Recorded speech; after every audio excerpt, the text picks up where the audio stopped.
You're watching CW Montana. This is the MTN 9 o'clock news.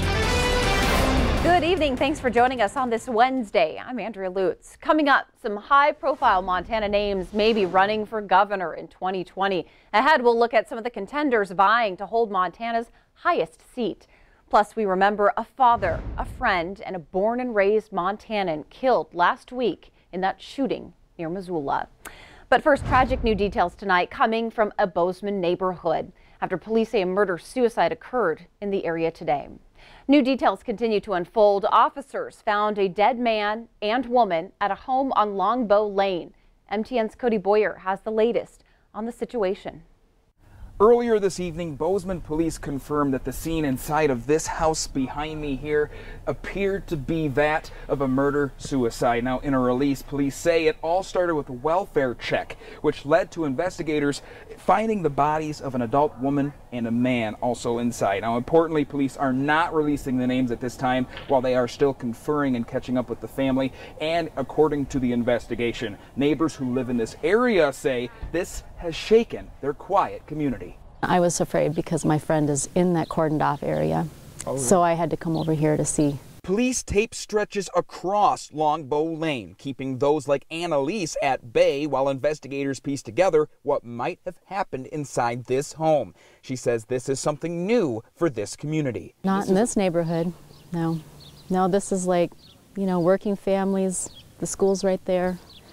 Yeah, this is a safe place. The second you hear about it, your first reaction is total shock. Janine says she feels the same. She lives only a few streets away. I know a lot of people on this road. My son goes to school with kids who live on this street, and I think that that's also very scary to think that, you know, anything like that could happen in proximity to your child. I guess I'll have to hear what happened, but maybe I just need to watch my child a little bit more closely. A similar concern that now ripples through those living close by. We all feel like we live in a really small, protected, close-knit community, and especially in a small neighborhood like this, you're thinking that it's just never going to happen. Both say you never know what happens behind closed doors. Janine hopes that as the investigation continues, whatever happened, access to mental health services might be a helpful resource. We really need to remember that even in a small town like this, that access is incredibly important.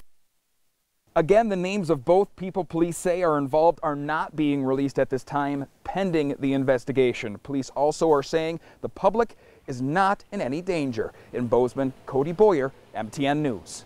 All right, a lot of questions there in Bozeman. Thanks, Cody. In Missoula, a deadly crash involving a wrong-way driver on Interstate 90 closes all 4 lanes of traffic.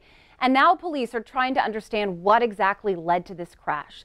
The Montana Highway Patrol says 1 person died in the crash. It was a passenger car that crashed head-on with a semi-truck. The driver traveling east in the westbound lanes, all of it taking place at mile marker 106. The crash sent debris flying across all lanes. All of those lanes were closed. Traffic was detoured. New details on the condition of a Montana Highway Patrol trooper recovering at a Utah hospital. Lindsay Palmer says her husband, 35-year-old Wade Palmer, was shot 3 times. Once in the neck, once in the head, and in the face. And she describes his condition as extremely critical. He remains in a medically induced coma. She says it may be some time before they know about his prognosis. She offered this statement, though, to Montanans everywhere, saying, quote, "We remain cautiously optimistic that Wade will continue to see steady improvements. We recognize, however, that our overall understanding of these improvements and what they mean in the long run is still evolving and unknown at this time." Now turning our attention to a Missoula man who died in last Friday's shooting. Friends and family are still trying to comprehend the loss of 28-year-old Shelly Hayes. MTN's Jill Valley shows us who Shelly was. Shelly Hayes never passed up a chance for fun. He loved fast bikes, fast snowmobiles, fast trucks, and if they weren't fast enough, he could fix that. Always surrounded by friends, he was always up to make new ones. He had this personality where he could make a friend at anybody. You know, if somebody was giving him that long stare, like not sure, I mean, he'd go over there just to, I guess, make the situation better, you know. He would create a conversation. And all of a sudden, by the time it was over, he was just another friend, you know what I mean? He was always social like that. Nick Kogar and Shelley had been friends since they were 7 years old, attending Hellgate Elementary School and later Big Sky High School. Let me look here. Nick says they were rarely apart back then. That was one of our old shop pickups. As a kid, Shelley won awards for barrel racing and roping competitions. It was a love of horses that he's passed on to his daughter, Chloe. She came first with everything. It didn't matter. And he put in a lot of late hours to make sure he could give her everything that she needed. And she was, how do you say that? He was wrapped around her finger. Let's put it that way.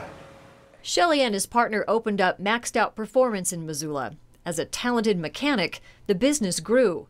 But Shelley never got too busy for what was really important to him. His family was everything for him. He's always the first one when anybody needed help, including me. Nick has a lot of pictures of the adventures he and Shelley shared.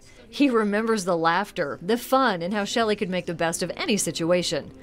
Shelley cast a wide net of friends and family around western Montana, many who feel blindsided by his death, as they remember their friend, who seemed to have it all figured out. Anything to get out and socialize and have a good time, that's what he was about. It was just get out and go and turn every stranger into a friend. That's pretty much just his motto in life. That's all he wanted. It was just to make a name for himself. He wanted people to be proud of him, and he just wanted to be cared for and respected. That's all he wanted. In Missoula, Jill Valley, MTN News. Well, there is a GoFundMe and Facebook fundraiser set up for Shelley's family, and tonight we're learning more details about the condition of Casey and Julie Blanchard. They're the two other people shot last week. Casey is in Salt Lake City and recently was removed from a ventilator. Julie recovering nicely. In fact, she still has a lot of pain, though. Some new information tonight on the proposed Gallatin County Law and Justice Center. The city of Bozeman asking a judge to dismiss the suit. Voters approved a $30 million bond for that new building, but former state lawmaker Roger Koopman filed the suit saying the city advocated for the project. The city worries about the ongoing costs, saying $200,000 is lost every single month the project is delayed. There's no date for when the judge will decide on the request to dismiss the suit. Montana's political players are already gearing up for the 2020 election. MTN's chief political reporter Mike Dennison breaks down the key races that you're going to want to pay attention to. Republican Congressman Greg Gianforte lost the 2016 governor's race to Steve Bullock, but now Gianforte is seriously considering running for governor again next year when the seat is open because Bullock is termed out of office. Gianforte isn't revealing his plans publicly, but if he does run for governor, it will definitely have an impact on other statewide races. But what it does, it creates a domino effect. There might be then a number of opportunities across the ticket, up and down, from governor to the Tier B offices to the House seat, to have a lot of open seats. For starters, Montana's only U.S. House seat would become open. Republican State Auditor Matt Rosendale, who ran for U.S. Senate last year, would likely get into that race, creating an open seat for State Auditor. And Democrat Kathleen Williams, who lost to Gianforte in the 2018 House race, may run for that office again, especially if it's open. In fact, Williams told MTN News she expects to announce her 2020 campaign plans next month. Of course, two prominent Republicans already are running for governor, Attorney General Tim Fox and Secretary of State Corey Stapleton. And there's another one. State Senator Al Olszewski of Kalispell, who also ran for U.S. Senate last year, told MTN News he's running for governor in 2020. This case of Republican officeholder musical chairs is music to the ears of Montana Democrats. Montana Democrats are incredibly excited about the opportunities that await us in 2020. We see all sorts of opportunities to take back statewide offices in Montana. But Democrats have their own challenges when it comes to statewide races in 2020.